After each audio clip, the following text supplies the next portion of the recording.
Баршаңызға қайырлы күн, менің каналыма қош келдіңіздер. Бүгін сіздермен өте дәмді болып шығатын пахлаваның ең сәтті рецептімен бөлісемін. Сондықтан видеоны соңына дейін қараңыздар.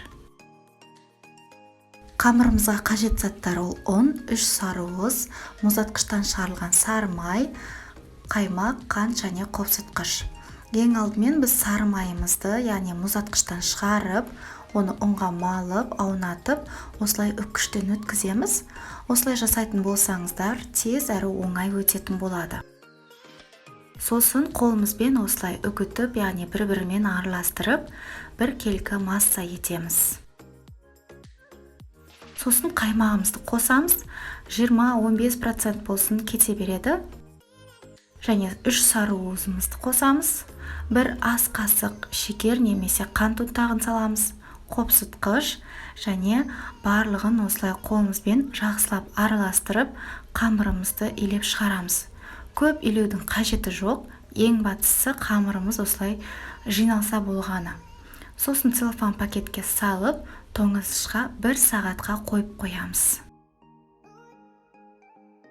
Енді салмамызға бізге 4 ақуыз, жаңғақ және шекер қажет. Жаңғақты егерде майдалайтын болсаңыздар, тым майдағы жүрмеңіздер, осылай орташа болған дұрыс. Пахлаваны тістегенде осылай тіске білінетін. Сосын қантымызды қосамыз және жақсылап араластырамыз. Қанты ергенше араластырып, бір келкі масса шығарамыз. Енді қамырымызды тоңазытқыштан шығарып, бірдей 3 бөлікке бөлеміз. Сосын осылай қолымызбен домалақтап, формасын жасап, дайындап қоямыз. Менде әрбір бөліктің салмағы шамамен 330 граммдай болды. Егер таразы болмаса, осылай көзбен өлшей берсеңіздер болады. Екеуін біз тоңазытқышқа қайттан қойып қоямыз. Құрамында май болған соң ол тез жұмсарады. Ал біреуіне осылай ұнды сеуіп, оқтаумен жақсылап жұқалап жайып аламыз. Кейіннен осылай абайлап, осылай екіге бүктеу арқылы формамызға салып аламыз. Формамызға пергамент қағазын төсейміз. Менде домалақ форма, егер 4 бұрышты болса, ол да жарай береді. Сосын барлығын шетіне жеткізу үшін осылай бортиктер жасаймыз, яғни қолымызбен арғарайда жайып көмектесеміз. Қамыр өте нәзік, сондықтан абайлап жасаймыз. Салмамыздың жарты бөлігін, яғни 1/2-ке бөлемізде, жартысын осылай қамырымыздың үстіне саламыз.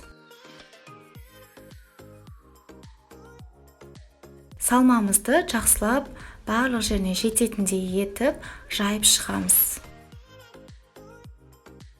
Енді қамырымыздың екінші бөлігінде жайып, оны осылай видеода көріп тұрғаныңыздай үстіне қойып аламыз. Егер осылай екіге бүктеп, кейіннен орнына қоятын болсаңыздар, оңай болады.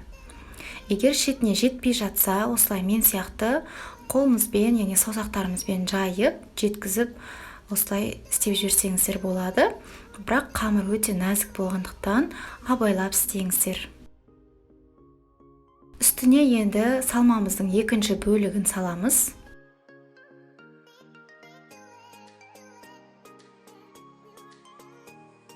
Оны да жақсылап осылай барлық жеріне жететіндей етіп жайып аламыз. Сосын үстіне үшінші қамырымыздың бөлігін жайып, осылай үстіне қойып аламыз. Оны да толықтай енді бетін жабатындай етіп орналастырамыз. Қамыр өте нәзік, сондықтан осылай абайлап жасап, барлық жерін жауып шығамыз. Енді үстіне 1 сары уызбен 1 ас қасық сүт араластырып, оны осылай массамызды кесочкамен толық жағып шығамыз. Енді үстіңгі қамырын осылай пышақпен кесіп шығамыз. Толықтай соңына дейін кеспейміз, тек осылай сызық қалдырсаңыздар да болады. Ең бастысы кейін кескен кезде осылай көрінетіндей болу қажет. Видеодағыдай кессеңіздер, ромбиктің формасы шығатын болады.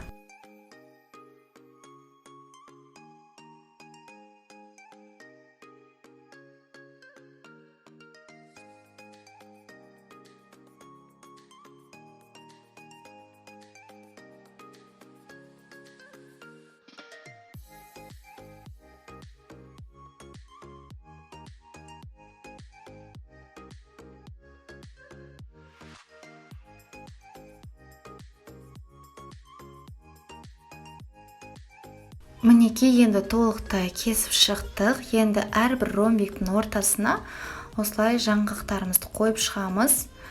Жаңғақтың, яғни тең жартысы. Енді оны 180 градуста 40 минут пісіреміз. Осылай қызғылт қоңыр түске енгенде, яғни пахлавамыз піскен кезде, оны толықтай ыстық күйінде осылай кесіп шығамыз. Яғни жаңағы біз белгілеп сызып кеткен сызықтар бойынша толықтай кесіп шығамыз.